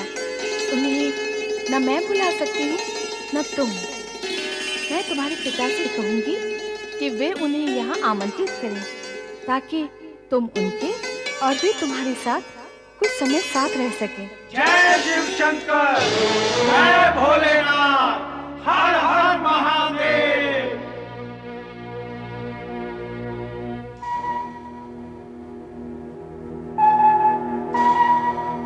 हम शिव पुत्र कुमार कार्तिकेय के दर्शन के लिए यहाँ उपस्थित हुए हैं। मेरे दर्शन कौन करना चाहता है? जय शिव शंकर, भगवान हम कुमार कार्तिकेय के दर्शन की अभिलाषा लेकर आए हैं। माँ, क्या मैं दर्शनीय हूँ? कौन है? तुम्हें क्या आवश्यकता है मेरे दर्शन की? लगता है देवगण आए हैं। कहते सुनते तो ऐसे है कि सभी प्राणी देवताओं के दर्शन करते हैं। अब यदि देवताओं मेरे दर्शन करने आए हैं तो चलो मैं भी उनकी इच्छा पूरी कर देता हूँ। आओ माँ। ब्रह्मदेव, श्री हरि विष्णु, देवगण, गुरु बृहस्पति, आप सभी का कैलाश पर स्वागत है। आप सब यहाँ कुमार कार्तिकेय के दर्शन करने आए हैं अथवा उसे आशीर्वाद देना? वो तो आपके आशीर्वाद का पात्र है। ये तो आप कर ही चुके हैं महेश्वर। आपका आशीर्वाद प्राप्त होने के पश्चात कुछ भी शेष नहीं रह जाता। शब्दों का सत्य यह है भोलेनाथ कि हम देव सेनापति के दर्शन करने आए। देवसेना का सेनापति? देवादिदेव, आपके आश्चर्य पर हमें आश्चर्य हो रहा है। आप तो ऐसे कह रहे हैं जैसे समय का सत्य जानते ही ना हो। समय का सत्य? हाँ भोलेश्वर, तारकासुर का वध शिवपुत्र के हाथों ही होगा। तारकासुर की उदंडता सारी सीमाओं का उल्लंघन कर चुकी है और कुमार कार्तिकेय अर्थात शिवपुत्र भी प्रकट हो चुके हैं। उनके हाथों तारकासुर के वध का समय निकट आ चुका है। हाँ, उसने ब्रह्मदेव के दिए वरदान का दुरुपयोग कर उनके वरदान और अपने तप दोनों का प्रभाव समाप्त कर दिया। फिर तो उसका अंत निश्चित है। यही अनुरोध लेकर देवगण हमारे पास आए थे कि आप कुमार कार्तिकेय को देवसेना का सेनापति बनाए जाने की अनुमति प्रदान करें ताकि उनके हाथों तारकासुर का वध हो सके। देवी पार्वती, आप देवगण के आने से प्रसन्न नहीं है क्या? कैसे हो सकते हो? मुझसे मेरा पुत्र हरण करने आए हैं देवगण। नहीं नहीं देवी पार्वती, आपको भ्रम हुआ है। भ्रम? कैसा भ्रम? मैंने स्वयं सुना है कि आप अभी अभी कुमार कार्तिकेय को देवसेना का सेनाधिपति बनाकर तारकासुर का वध करने के लिए देवेश्वर से कह रहे थे। देवी, मैंने जो अभी अभी कहा और जो आपने सुना वो मेरा अथवा देवगण का निर्णय नहीं है, विधि का निर्णय है। भावी भी यही है। कुमार कार्तिकेय के जन्म के पूर्व ही यह निश्चित हो चुका था कि तारकासुर का वध कुमार के हाथों ही होगा। इस सत्य को यूं भी कहा जा सकता है देवी कि कुमार कार्तिकेय का जन्म तारकासुर का संहार करने के लिए ही हुआ है। आप देव श्रेष्ठ होकर ये कैसी अनोखी बात कर रहे हैं? कहाँ ये बालक और कहाँ वो महायोद्धा इस सुकोमल कुमार और उस महाभयंकर तारकासुर की शक्ति के अंतर को नहीं समझ पा रहे हैं क्या? देवी, अंतर आपको समझना है। कहाँ वो अत्याचारी, अधर्म, पापी, न्याय और नीति का शत्रु तारकासुर और कहाँ देवादिदेव, परम देव, सत्यम, शिवम, सुंदरम के शिवपुत्र कुमार कार्तिकेय। आयु और आकार के अंतर को ना देखी देवी, सत्य असत्य, धर्म अधर्म, पाप और पुण्य के अंतर को देखें। जगत माता पार्वती और जगत पिता शिव शंकर के पुत्र के सम्मुख भला वो पापाचारी टिक सकेगा? कदापि नहीं देवी, कदापि नहीं। ये सारे तर्क आपके अपने संतोष के लिए हैं, पर मेरा मन नहीं मानता। मैं अपने पुत्र को युद्ध में जाने की आज्ञा कदापि नहीं दूंगी। धैर्य धारण करो देवी, हमें श्री हरि विष्णु के अनुरोध पर विचार तो करना ही होगा। हाँ देवी, अन्यथा तारकासुर अधिक शक्तिवान होकर देवगणों को दुर्बल करने का प्रयत्न करने से नहीं चुकेगा। वो तो अब भी आक्रमण करने के लिए घात लगाए बैठा है। समय रहते यदि उसका दमन नहीं किया गया तो भविष्य में वह और भी कष्टदायी सिद्ध होगा। उसे इस सत्य का ज्ञान हो चुका है कि उसका वध केवल शिवपुत्र द्वारा ही होगा। अब यदि उसे यह सूचना भी मिल गई कि कुमार कार्तिकेय की माता पुत्र को इस कार्य की अनुमति नहीं दे रही है, तो वह और भी निरंकुश होकर अधिक अत्याचार करे। सत्य का ज्ञान, सूचना का ज्ञान, तारकासुर की निरंकुशता, इतनी सब चर्चाएं करके आप मुझे मेरे पुत्र के प्रति निर्दयी नहीं बना सकते। मैं एक बार कह चुकी हूँ कि कार्तिकेय तारकासुर से युद्ध करने नहीं जाएगा। वह मेरा पुत्र है और एक बालक। इसके अतिरिक्त मैं अन्य कोई सत्य और तर्क नहीं जानती और जानना भी नहीं चाहती। माता पार्वती, फिर हमारा क्या होगा? हमने तो वर्षों तक शिवपुत्र की प्रतीक्षा की है। विवाह के पश्चात ही कैलाश भवन में भगवान शिव शंकर और हाँ देवी, यह सत्य है कि देवगण ने वर्षों तक प्रतीक्षा की है कि शिवपुत्र की उत्पत्ति के पश्चात तारकासुर का अंत निश्चित है। क्या आवश्यकता थी ऐसी प्रतीक्षा की? और ये भी क्या आवश्यक है कि तारकासुर का संहार इस अबोध बालक के हाथों से ही हो?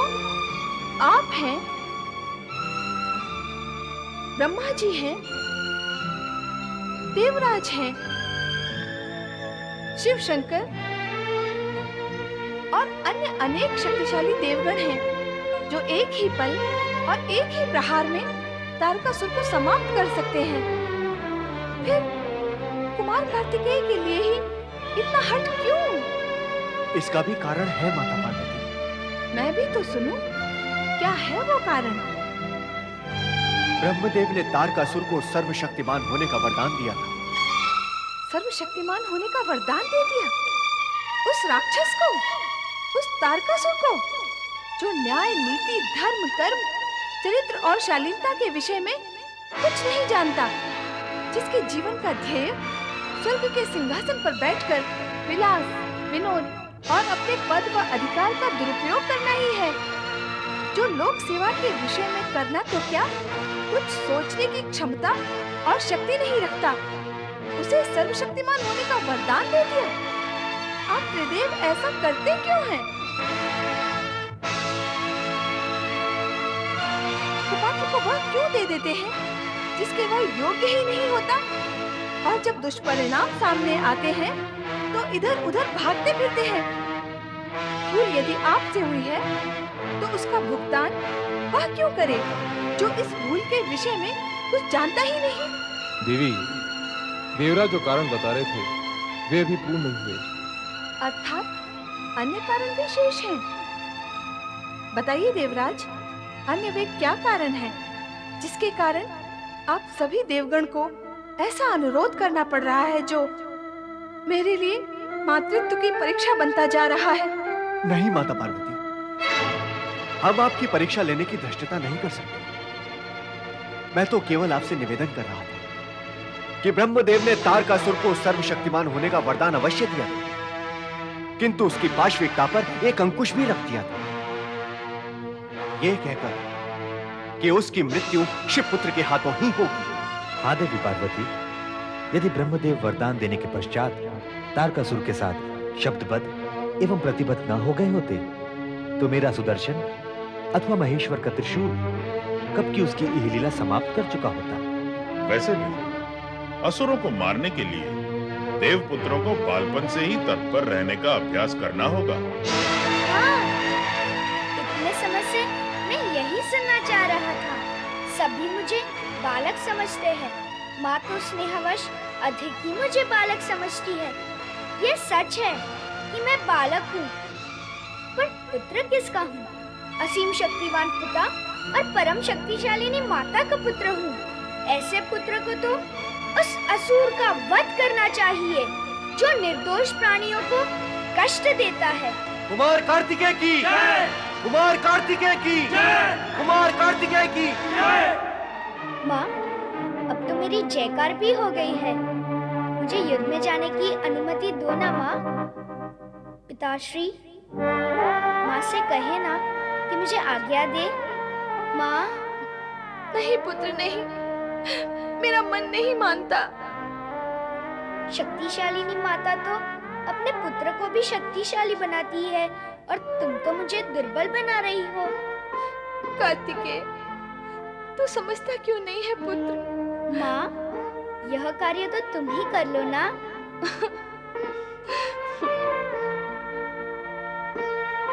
तुम्हारी इस मुस्कान का अर्थ हाँ है ना माँ? चतुराई दिखा रहा है माँ को? नहीं, वीरता दिखाना चाहता हूँ। असुरों का संहार करके माँ को दिखाना चाहता हूँ कि पिताश्री और माँ का आशीर्वाद पुत्र को कितना शक्तिशाली बना देता है। जिस पुत्र के सिर पर शिव शक्ति का वरद हस्त है, उसे कौन परास्त कर सकता है माँ? पर कार्तिकेय, मुझे अवसर दो माँ, फिर अनुमति और अंत में आशीर्वाद दो माँ। चाहो तो तीनों में से केवल एक दो, शेष दो तो स्वयं सब मिल जाएंगे। इतना बोलना कैसे आ गया तुझे?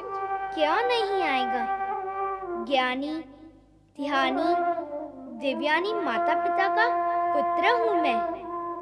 माँ, मैंने अपने माता पिता का नाम गर्व से उन्नत करने का निश्चय कर लिया है और वह मैं देवगण के हित में कुछ करके ही कर सकूंगा। अब विलंब ना करो माँ। बहुत कठिन काम है मेरे लिए पुत्र। सारे जगत की कठिनाइयाँ को दूर करने वाले पिता का पुत्र हूँ मैं। फिर मेरे लिए कठिन क्या है? शिव पुत्र हूँ तो आधा शिव ही हूँ। असुर तो शिव का नाम नहीं झेल सकते, शिव पुत्र को कैसे झेलेंगे? चिंता ना करो माँ, मैं हंसते हुए जाऊंगा और खेलते हुए लौट आऊंगा। पुत्र, मैंने देवगण के तर्कों पर विचार नहीं किया, पर तुम्हारे पराक्रम पर मुझे पूरा विश्वास है। माँ, अब ऐसा करो, मेरे तर्कों पर विचार करो और देवगण के पराक्रम पर विश्वास करो। यह सब भी मेरे साथ युद्ध में होंगे ही ना? देवी, तर्क, पराक्रम और विश्वास अपने स्थान पर उचित है, पर यह भी सत्य है कि तारकासुर का वध कुमार कार्तिकेय के हाथों से ही होगा। तुम्हारी ममता और पुत्र के प्रति आशंका व सुरक्षा की भावना भी उचित ही है, पर कुमार कार्तिकेय द्वारा पूर्ण किए जाने वाले कार्य व उद्देश्य की पवित्रता सर्वोपरि है। सभी देवताओं का इन्हें समर्थन प्राप्त है। अतः मेरा यह अनुरोध है कि तुम अपनी समस्त आशंकाओं को छोड़कर कुमार कार्तिकेय को आशीर्वाद देकर इन्हें युद्ध के लिए भेजो।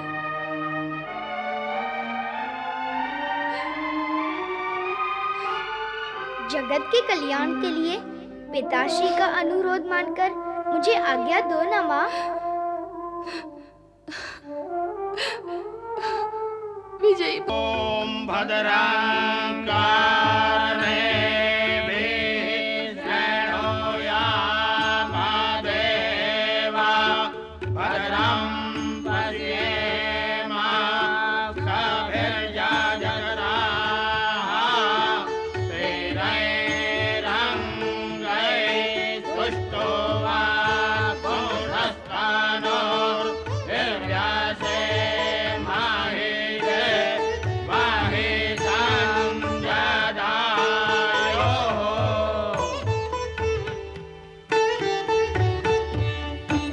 कार्तिकेय की जय, कुमार कार्तिकेय की जय, कुमार कार्तिकेय की जय। प्रिय देवगण, आपकी इच्छा, समय की आवश्यकता और प्रकृति के नियम के अनुसार कुमार कार्तिकेय का देवताओं की सेना का सेनापति बनना आवश्यक हो गया था। मैं कुमार कार्तिकेय को देवताओं की सेना का सेनापति घोषित करता हूं। देव सेनाधिपति कुमार कार्तिकेय की देव सेनाधिपति कुमार कार्तिकेय की देव सेनाधिपति कुमार कार्तिकेय की। पुत्र, अब सभी पूज्य गण एवं देवगण से आशीर्वाद प्राप्त करो।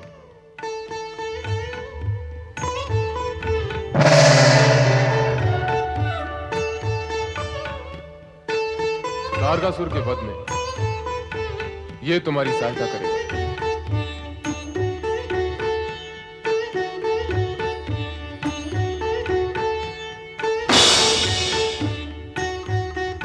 जगत की सर्व शक्तियां इसमें विद्यमान हैं। ये लो पुत्र, विजयी भव।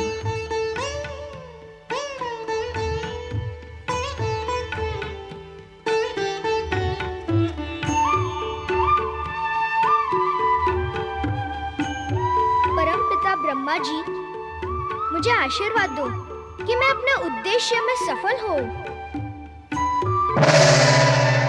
ये लो, ये ब्रह्मास्त्र है। ये शत्रुओं से तुम्हारी रक्षा करेगा। यही मेरा आशीर्वाद है। परम देव पूज्य श्री हरि विष्णु जी मुझे शक्ति प्रदान करें। कुमार, तुम तो स्वयं शक्ति के पुंज हो।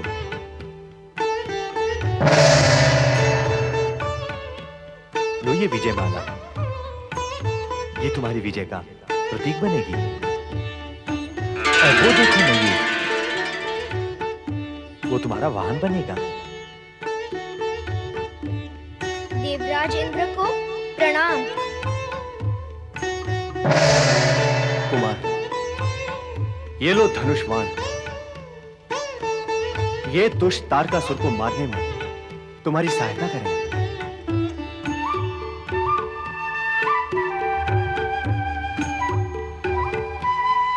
प्रणाम देवगुरु। विजय सदा तुम्हारे चरण चूमे कुमार, सदा यशस्वी भव। प्रणाम। कुमार, यह लो दंड। यह तुम्हारे पास होने से मृत्यु तुम्हें कभी नहीं छू सकती।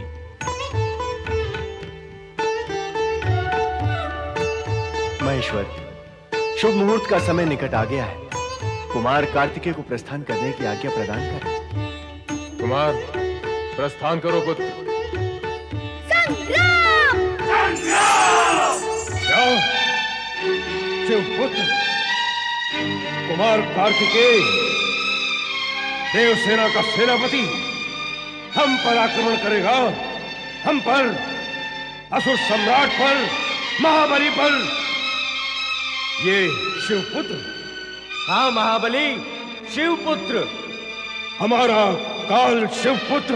तो अब उपाय करें महाबली उस शिवपुत्र का। करें क्या? सामना करेंगे, युद्ध करेंगे। उस बालक में इतना साहस कि वो असुर सम्राट से युद्ध करेगा। क्या उसे ज्ञात नहीं कि हमें ब्रह्मा का वरदान प्राप्त है? हम अजय हैं, अजय, अजय। आपको तनिक भी भयभीत होने की आवश्यकता नहीं है महाबली। हम सब आपके साथ हैं। हम सब मिलकर देवसेना को कुचल देंगे। आप निश्चिंत रहें, विजय हमारी ही होगी। आप आक्रमण की आज्ञा करें तो हम देवसेना को नष्ट भ्रष्ट कर देंगे। अब तो हमें कार्तिकेय पर आक्रमण करना ही होगा। आक्रमण हो! दानवराज तारकासुर की, महाबली तारकासुर की।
लगता है देवताओं की मति मारी गई है।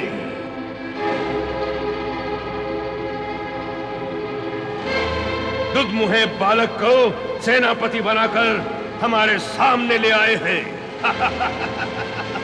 इसे मारना क्या हमारी वीरता पर कलंक नहीं होगा? क्या इसका वध करना हमें शोभा देगा? शोभा अशोभा की चर्चा तुम्हारे मुख पर शोभा नहीं देती तारकासुर। तुमने अब तक निर्दोष प्राणियों के प्राण लिए, क्या वो शोभनीय था? तुमने निरीह प्राणियों पर अत्याचार किए, तब शोभा का विचार नहीं आया? तू अन्याय और अनीति से दूसरों के अधिकारों पर आक्रमण करता रहा, तब कहाँ गया था ये शोभा का विचार? अरे तू तो तोते की भांति बोलता है रे। तूने तोते की तरह मेरा बोलना सुना है, सिंह की भांति छपटना नहीं देखा, वह भी देख लेना। अच्छा, तो देवताओं ने तुम्हें झपटना भी सिखा दिया? कायरों की तरह भागना, मुंह छिपाना सिखाया अथवा नहीं? इसका उत्तर मैं क्या दूं? इस युद्ध का परिणाम ही देगा। तूने ब्रह्मा जी से मेरे हाथों मरने का वरदान मांगा है ना? परिणाम का सत्य तो तू भी जानता है, दुष्ट। अरे दुष्ट बालक, तेरा इतना साहस! आक्रमण हो! आक्रमण हो!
शिवाय ओम नमः शिवाय ओम नमः शिवाय ओम नमः शिवाय ओम नमः शिवाय ओम नमः शिवाय ओम नमः शिवाय ओम नमः शिवाय।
भगवान भोलेनाथ की जय, कैलाशपति शिव शंकर की जय, विजय कुमार कार्तिकेय की जय, विजय कुमार कार्तिकेय की जय। कुमार कार्तिकेय, ये विजय स्तंभ आपकी विजय का प्रतीक है। हाँ, ये विजय पुराणों में तुम्हारा नाम अमर कर देगी कुमार। और अब लोक कल्याण के लिए शिवलिंग की स्थापना भी करो। अवश्य। ओम नमः शिवाय ओम नमः शिवाय ओम नमः शिवाय ओम नमः शिवाय ओम नमः शिवाय ओम नमः शिवाय ओम नमः शिवाय ओम नमः शिवाय ओम नमः शिवाय ओम नमः शिवाय ओम नमः शिवाय। हे परात्पर ब्रह्म, हे त्रिलोकीनाथ, हे मृत्युंजय, हे शिव शंकर, मैं आपका शुभ स्मरण करते हुए प्रार्थना करता हूँ कि लोक कल्याण के लिए आप शिवलिंग के रूप में प्रकट होकर देवगण की प्रार्थना स्वीकार करें। प्रतिजयेश्वर, कपालेश्वर, कुमारेश्वर, इन 3 नामों से प्रकट हो जाए देवादिदेव।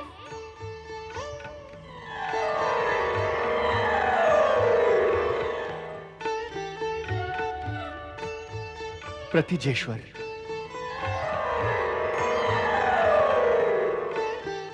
कपालेश्वर और कुमारेश्वर। भगवान भोलेनाथ शिव शंकर की जय, भगवान प्रतिजेश्वर की जय, भगवान कपालेश्वर की जय, भगवान कुमारेश्वर की जय। ओम नमः शिवाय ओम नमः शिवाय ओम नमः शिवाय ओम नमः शिवाय।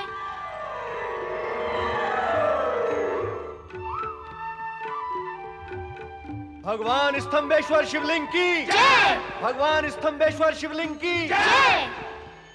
ये चारों शिवलिंग जन जन के लिए मुक्तिदायक होंगे। इस विजय का श्रेय माता पिता के आशीर्वाद का फल है। चलो कैलाश उनका आशीर्वाद लेने। चलो। भगवान शिव शंकर की जय, गौरी शंकर की जय।